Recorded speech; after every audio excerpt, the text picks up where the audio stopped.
Hey, what's going on, guys? My name is Dr. Boyce Watkins, and I want to tell you a quick story that's a true story that I think can help some of you that are looking to, understand life a little bit better.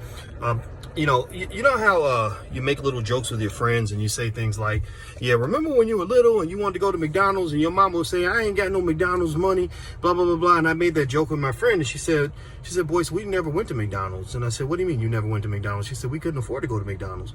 I said, everybody could afford to go to McDonald's. What are you talking about? She said, no, we did not have enough money to go to McDonald's. And on top of that, we didn't have enough money to even buy a refrigerator. For the first winter that we moved into our house, we had to keep our food on the porch to keep it cold. And that kind of blew my mind. And so I wanted to hear more of the story. And here was the deal.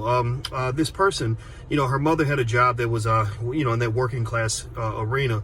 And one thing that her parents did, though, because her father was present, but he lived in another state, is her parents had her do one important thing. They had her in the library. She wasn't in the street. She wasn't running around. She wasn't getting caught up in the nonsense. She had to make sure that she read her books before she turned on the TV.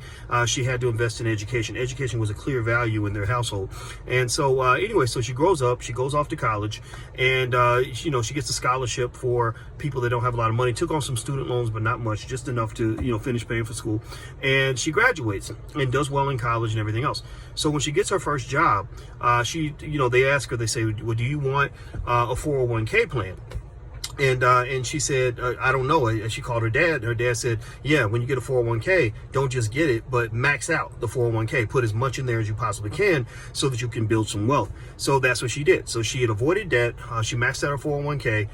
Because she grew up without a lot of money, she didn't keep her expenses high. She wasn't going deep in debt with credit cards, none of that stuff. And step two, about 3, 4, 5 years later, she decides to buy her first place to live.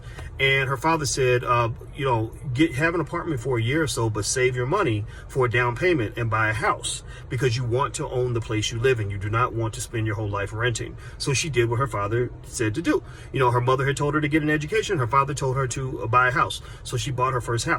Well, what happened was the value in the house went way, way up after she bought it because that's what homes tend to do. And then also she started investing right when the stock market was at its worst. So she actually, her lack of understanding of the stock market benefited her because she wasn't like a lot of people who were actually running away from the stock market back in 2007, 2008 because they were so afraid. So here's what happened. So one day I said to my friend, I said, you know what? I think you're a millionaire. And she said, no, Boyce, what are you talking about? I'm not a millionaire. Wait, what do you mean? And I said, yeah, I mean, the way you measure millionaire status is you add up your assets, you subtract your liabilities. I said, so how many assets you got? What do you have? She said, well, I have about $600,000 in my 401k because she was maxing it out consistently over time. And because she had invested in education, she got a decent paying job, wasn't making more like 6 figures or anything, but was making like decent money. And because she didn't spend a lot, her money was going into the bank. It wasn't going out into the street. It wasn't going out for silly stuff. And I said, okay, so your house is $600,000. Oh, sorry, your 401k is $600,000. I said, how much is your house worth? She said, oh, it's worth about $450,000. I said, okay, so $600,000 plus $450,000. And I said, do you have any other assets? And she said, well, I have about $60,000 in my savings. So I said, okay, that's about a little over 1.1 million. I said, how much debt do you have? She said, I have 20,000 in student loans and another 40,000. I think she had in something else.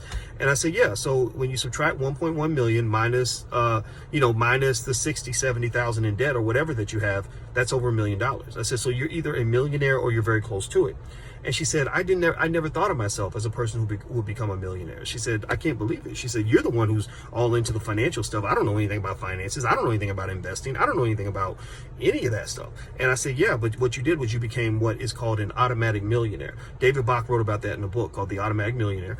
And basically you did the little things all along the way that put you in millionaire status. And if you hadn't become a millionaire, you would have become if you weren't a millionaire now, you would have become a millionaire at some point in the future. And also, even if you weren't a millionaire, you would be financially secure. And so here's why I'm telling you this story. I'm telling you this story because a lot of people believe the myth. A lot of people believe the myth that in order to build wealth, you got to be born rich. That ain't true. She was so poor, she couldn't afford a refrigerator. What's the other myth that they throw out there? Another myth is that in order to make money, you got to know all this stuff about investing. You got to be an investment guru and all that. That ain't true. She knew nothing about investing and never even started a business. She worked a job like everybody else and just put her money in her 401k and put her money in her house. house and avoided debt and avoided heavy spending and was a saver. And she also made investments in education, right? So these basic formulas are how people can become rich even if you're born poor. So the reason I'm showing you this story is because I do not want you for 1 second to ever believe the lie that says that if you're born poor, you have to die poor, or that says that, you know, that it's impossible to build wealth in this country. It's impossible unless somebody leaves you an inheritance. It's impossible unless, no, nobody left her a silver spoon. She couldn't even afford to go to McDonald's. They couldn't even afford a refrigerator, but they invested in education. She bought a house. She maxed out her 401k. She did not overspend, and she avoided massive debt.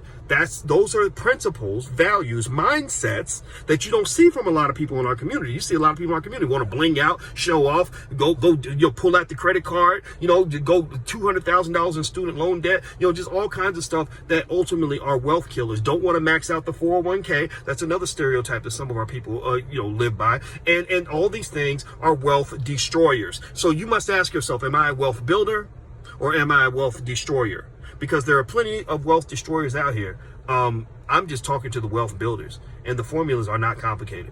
So I just wanted to share that story with you guys. I'm about to go back and do some stuff with my family, but if you haven't learned to buy your first share of stock, I will show you for free. And even if you have bought a share of stock, you should still watch this video because it's gonna help you. It's a great training on how to buy your first share of stock, and it shows you around the TD Ameritrade interface. So feel free to go to firstshareofstock.com. That's firstshareofstock.com. And also, if you get on that list, you'll get free stuff from the Black Business School, because we're here. We're HBCU 2.0. We are 100,000 students strong, and we are here to serve you and help you in any capacity. So feel free to leave your comments, but also go to firstshareofstock.com and just get on the list so that you can begin the journey of avoiding the stereotype. Let go of the stereotype. Stop letting people put you in a box, because you are meant to be successfshareofstock.com. I'm out of here. See you soon. Take care. Peace.